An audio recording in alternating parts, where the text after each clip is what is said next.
Alright, boys and girls, today's lesson is lesson 2-1. It's multiplying and dividing using 6.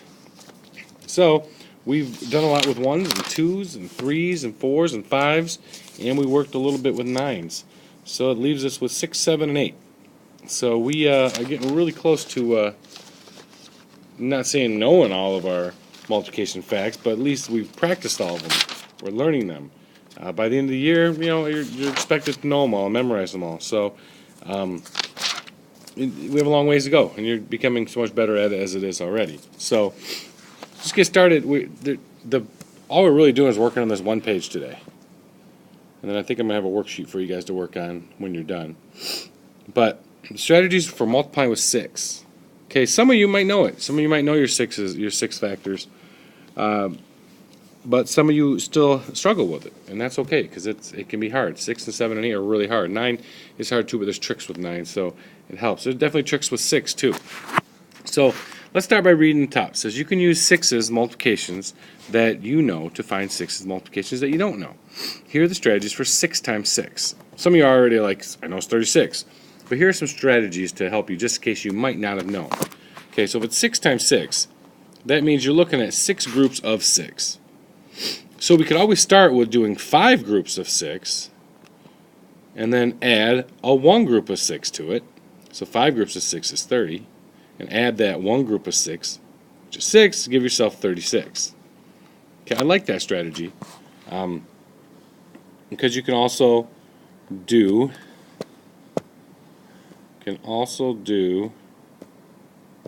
not just 6 times 6. Say we do 6 times 8. You're like, oh man, I don't quite get 6 times 8. Well, what you could do instead is you could do 6 times 5 and then 6 times 3. So you first do the 6 times 5, which is 30, and then you add a 6 times 3, which is 18. Give yourself 48. So that tells you 6 times 8 is 48. See that? Because you have 6 times 5 and 3. 5 and 3 equals 8. I really like that strategy. I was never taught this strategy when I was younger. I wish I would have, because I think I would have caught on to multiplication a little bit quicker than what I did. So next strategy is strategy 2. It says double a 3's multiplication. Okay, so 6 times 6 is twice 6 times 3, which is 18. So 6 times 6 equals 18 plus 18. Okay, so that one's a tough one, because you can't always do that for everyone. I guess you could. Let's try 6 times 6. I'll show you what I'm talking about. You're going to take the 6 and you're going to add 6 times 3 plus 6 times 3. You know it's 18, so you add 18 and 18, which gives you 36. But I want to try something different. I want to see if we can do it using different numbers. So let's do 6 times 8 using that way. I think we could do it. We could take the 6 and break it up this time to 3 and 3 and multiply each by 8. Give yourself 24 and 24 and add them two together and give yourself 48. So I like that. You can cut it in half. I'm assuming we're going to be doing that with 8s too, cutting it into 4s. But I like that you can cut it in half and then just get double of the answer. So hopefully you understand that. We'll work on that a lot in small groups today too. So, okay, let's talk about strategy 3. It says combine 2 multiplications that you know. Okay, so if you have 6 times 6, just combine 2 that you know. Well, you're like, okay, I know 2 times 6 and then 4 times 6, so I'm going to do those 2 separately and add them together, because these will equal 6. So that's where you're making up for the 6 here, and these are both 6, so it multiplies each by 6.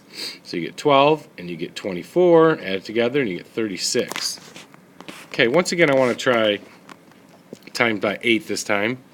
I do not want to do that, so let me pull that picture back up. Alright, so let's do 6 times 8 again. 6 times 8, doing methods that you know. Okay, so I know 2 times 8 will give me 16. And that tells me I need to get 4 more. So let's do 4 times 8. And I know 4 times 8 is 32.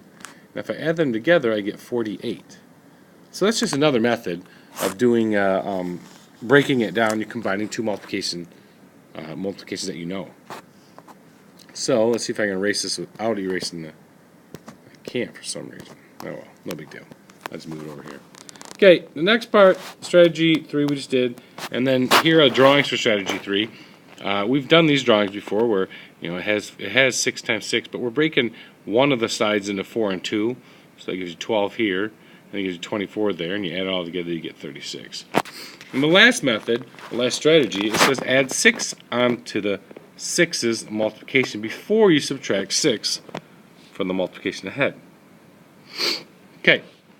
And one way to do that, it says 5 times 6 is 30. If you add 6 more to get 36, so 6 times 6 is 36.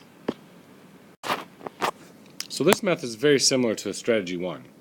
Basically, you're doing 5 times 6 because that's an easy one for everyone. It gives yourself 30. And then you're just going to add another 6 to it, because basically what we're doing is very similar to the first strategy, because it says we did 5 times 6 and then 1 times 6. Or maybe I kind of explained that first one wrong. Either way, it means the same thing. So they did the 5 times 6 first to get 30, and then you just add a 6 to it because you missed 1 times 6, because you subtracted 1. So instead of going 6 times 6, you took 1 away to make it 5 times 6, which equals 30, and then you just add 6 more to it, because that's technically your next multiplication of 6 times 1. So these are just strategies to get you to be able to memorize the 6 factors. And if you the strategies we use are very similar to the strategy we'll use for the next couple. So we'll work on it. We'll get there. So if you're done, yeah, there's not a whole lot of stuff you can do in your workbook pages.